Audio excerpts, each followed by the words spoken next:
নমস্কার।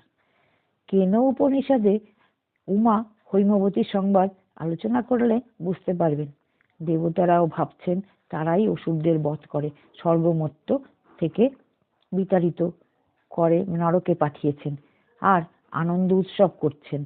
ভাবটা এমন, দেবরাজ ইন্দ্র, অগ্নি, বায়ু এনারাই অসুর নিধন করে যুদ্ধে জয়লাভ করেছেন।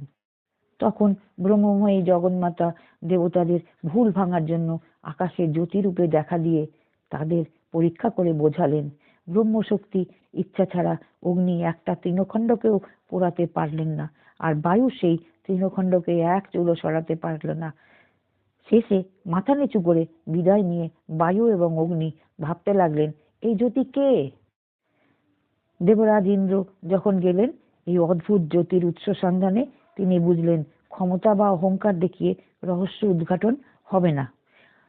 তাই তিনি ধ্যানে বসে জ্যোতির কাছে তার স্বরূপ উদ্ঘাটনের জন্য প্রার্থনা করলেন। শরণাগতি ঈশ্বরের লাভের চাবিকাঠি।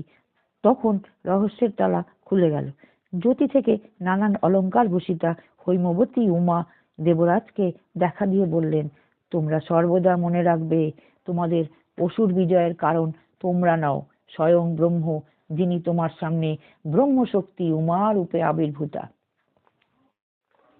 ভুল করা মানেই আমাদের পতনের শুরু, আবার ভুলটা ঠিক করে নেওয়ার মানেই আমাদের উন্নতির আরম্ভ।